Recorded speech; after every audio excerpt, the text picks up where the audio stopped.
So I might try to do something like, try to find a whiskey I like or things like that. Well, in this case, somebody sent me something to try for this upcoming Pink Society chat, and it's a beer. That's right, I'm doing a beer review today. Stay tuned.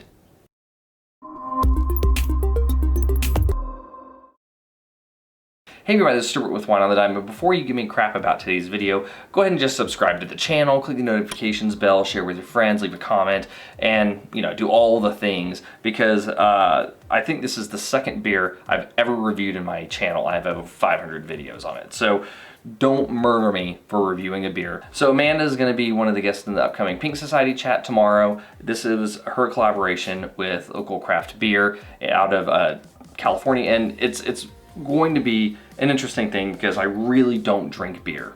I haven't drank beer in a really long time, so we'll see how this goes.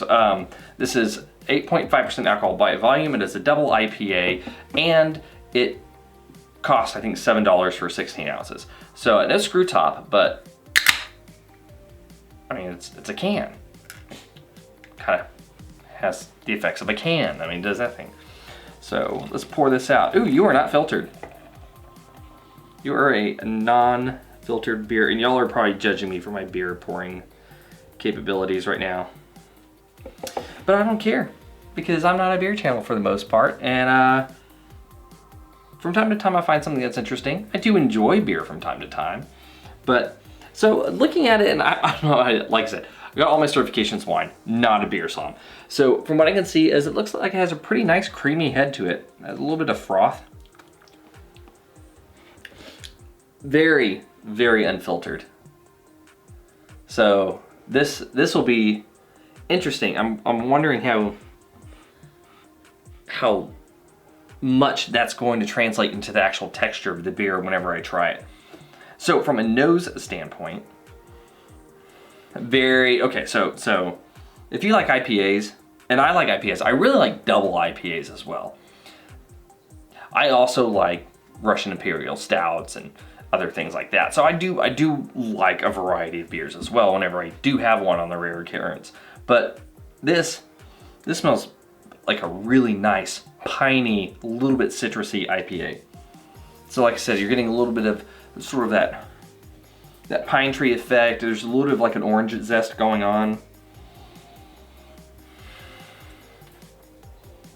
It's gonna sound weird, but it smells just a touch salty. Like a little savory. And there's maybe like a little bit of dried apricot. Yeah, I mean,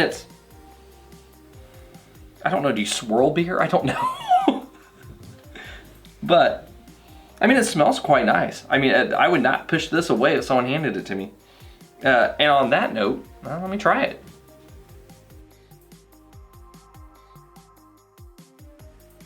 Very creamy froth, like silky smooth creaminess, very nice.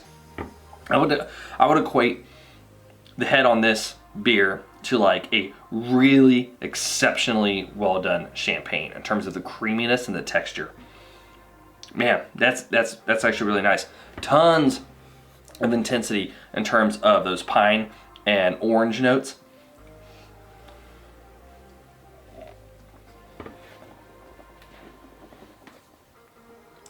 The body tastes like a full-bodied beer. Alcohol, surprisingly, barely getting any alcohol on the taste, which is nice. That means everything is well integrated. Anytime I can really taste the alcohol in a beer, in my opinion, I feel like it's totally out of balance, because beer should really be highlighting all of the fermentation notes and the flavors and what the different hops bring to it. And in this case, it's doing that. There are beers that are separated and it's obvious, and that just kind of means I feel like they're rushed, in my opinion.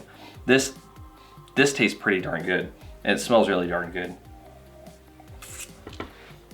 My wife's a huge fan of IPAs. She'd probably drink the hell out of this.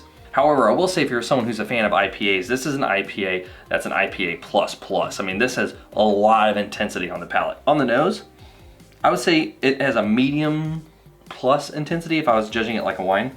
On the palate, it's pronounced. It is way out there in terms of palate intensity. But, like I said, has this really nice body. It's really creamy. Has a really long finish. It has a really long finish if you're into the IPA aspect of what this beer is. Having that pine, that citrus, all that stuff. Those are the things that I like about IPAs. So for me, the finish is long. If you hate those, then first of all, you're not gonna like this at all. But second, the finish will drop off a lot shorter because the fruit aspects of this kind of go away. I'm probably about a medium level. Yeah, this is just a very kind of girthy beer, but I'm enjoying it. I really am. It's just got a lot of character and it's got a lot of body, and it holds up really well with all those hops. Like if it was really super hoppy and like super runny, yeah, but this has weight. I mean, this is a heavy drink. Yeah, I think it does a pretty good job. But how well does it stand up? The only way to know for sure is to run it through the blick, which I don't know if that technically applies to beer, but we're gonna use it anyway. So balance, I think you're in balance. If you had too little body with all that hoppiness, you'd just be like a hoppy water. All that extra just oomph that you have in here in terms of the body really helps things stick together. And on top of that, you have structurally, especially from like the head standpoint, you have a really nice structure. I do appreciate that. So full point. Length, for me, it's a long finish. I'm gonna give it a full point. This thing just goes on and on and on, and I've been talking forever since that last sip. Still taste it, almost like I just swallowed it. So I like it. Long, length, full point. Intensity, I have to give you full point. I really do. There's a lot of things that are going on with this beer. It's just strong on the palate, not as strong on the nose, but it's overwhelmingly strong on the palate.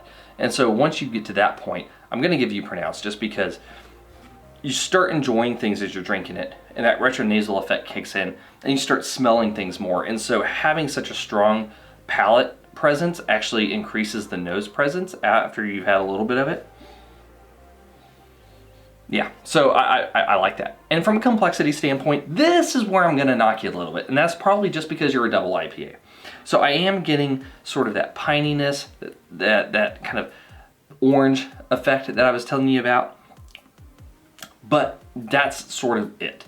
You are an IPA though. I'm not expecting you to have like a ultra crazy complex, like some sort of micro brew Belgian beer from a monastery with blind monks. That's not kind of what I'm looking for here. So you fit the category. However though, if I'm going based upon the number and variety of things I can pick out of it in terms of the palate, you don't have it. So I'm just gonna go ahead and say you're a solid 3 points here, and you're very good. I do like this beer. I like this beer a lot.